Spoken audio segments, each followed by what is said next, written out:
recycled cell numbers putting digital privacy at risk. Sensitive information from previous subscribers ended up in the hands of strangers. A senior crime fighter is among several Jamaicans who have had their SIM cards repossessed and reassigned by telecommunications providers. However, in his case, sensitive information from informants has now ended up in the hands of a stranger. The businessman who was given the repossessed number told IRI News Media TV that he was desirous of having a private number to communicate with close relatives and friends, but little did he know that he would be in for a shock. U.S. immigration agents conduct single adult, family unit removal flights to the Caribbean.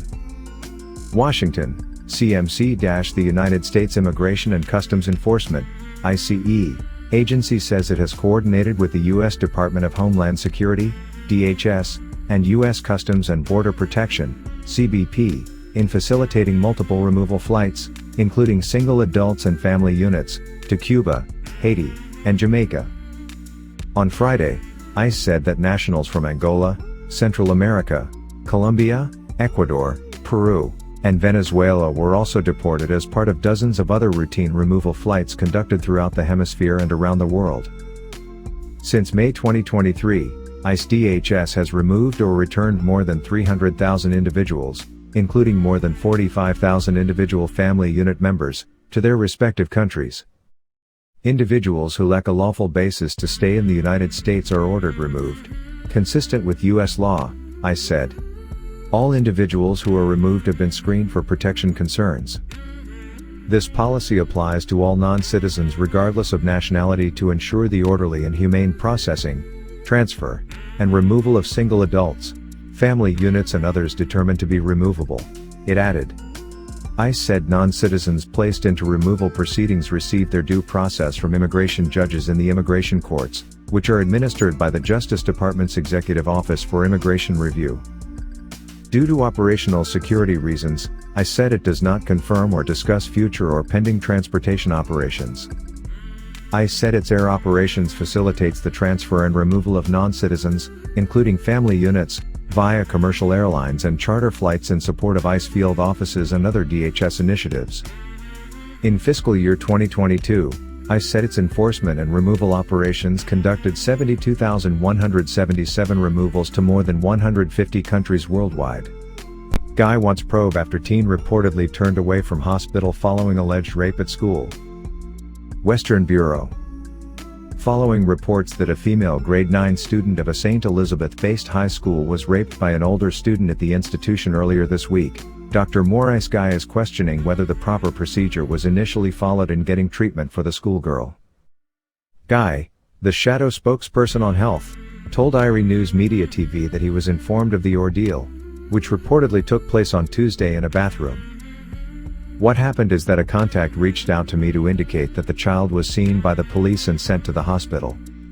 I was also told that when the child went to the hospital, she was told to come back the next day, and when she returned the next day with her parents, they were told that they could not be seen by the doctor for whatever reason, said Guy. I found that quite strange and odd, and I was also told that because of that, the parents are quite traumatized, as is the child. Consequent on that, I decided to reach out to the chairman of the Southern Regional Health Authority, SRHA, who had said he would deal with it, and he had the regional director call me, Guy added. It is understood that the 14-year-old student was initially sent to the Black River Hospital. Guy noted that in his experience as a medical doctor, any alleged rape victim should receive treatment immediately, instead of being made to undergo delay.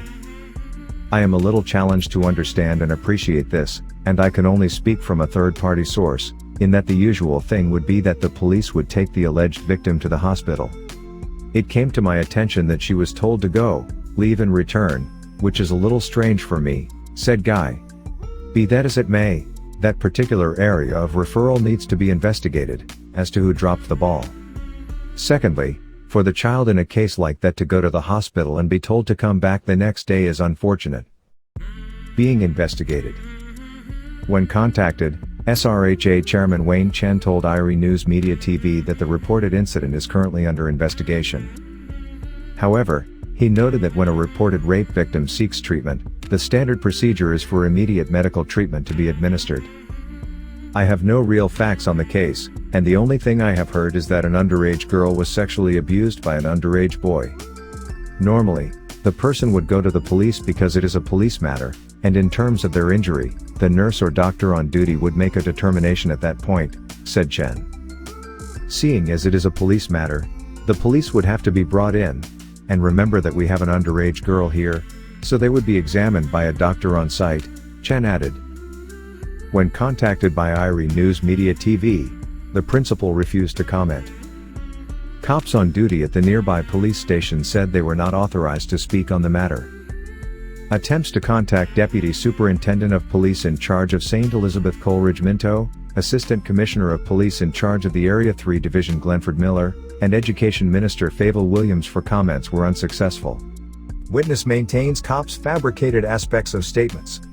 Denvelin Bubba Minot, the second witness in the murder trial of Everton Beachy Stout McDonald, yesterday again detailed how the Portland businessman's wife, Tanya, was killed and claimed that the police fabricated aspects of his statements. Minot, in 2022, was sentenced to 19 years for his role in the murder of Tanya, McDonald's second wife. McDonald is jointly charged in the murder case alongside Oscar Barnes. The Home Circuit Court also repeatedly heard Minot professing his undying love for Tanya, even as he watched as Barnes cut her throat and burned her body. Christopher Townsend, one of 4 attorneys representing McDonald, asked Minot, "Yourself and Mrs. McDonald went up to Sherwood Forest together, according to you?" Minot, in seeking to have Townsend clarify the question, said, "Myself, Mrs. McDonald, and..." "Listen to me, sir, you will answer my question," Townsend replied. "Were you traveling together?" "Me and Mrs. McDonald and..." Minot insisted. "Oh, okay. Who else was in the car?" Townsend said. Mr. Barnes, Minot said. It was at this point that Minot told the court he still loved Tanya, which he reiterated each time Townsend asked afterward. Minot told the court that they traveled from Port Antonio to Sherwood Forest, where the murder took place in July 2020. He said when they got there, he told Tanya that he soon come back and got out of the car as that was the arrangement between him and Barnes. Townsend tried to poke holes in Minot's evidence, claiming he called Tanya barefaced before he killed her. You call her barefaced and then you kill her. The same day you kill her is the same day you call her barefaced. That's in your evidence to us, Townsend said. No, sir. That's not my evidence to you, sir. That is what you have as your evidence, Minot said. He said that he lured Tanya to the location under the guise she was going to pick up a firearm. The firearm in question was to be used in a plot to kill the person who murdered her father. Mr. Barnes come out the car and step in back, on the right-hand side, the side she was on. Mrs. McDonald was sitting down, Minot said, laughing. Townsend asked him if it was funny to him then before accusing him of the murder. You find killing people funny? Townsend quizzed. I never kill a soul from me born, Minot responded sharply. He said that Barnes, armed with a knife in his right hand, began to stab Tanya. I don't know how many stabs she gets. Yes, I still loved her, but I watched because I couldn't do better, Minot said under cross-examination. Minot said he did nothing to help the woman he loved and saw when her throat was being cut. It was at this point that Minot sought to paint a picture that the police changed aspects of his statement. Townsend showed him a document dated August 3, 2022, to which he said he saw his signature affixed. So you telling us that the police make up that and put it in your statement? That's correct?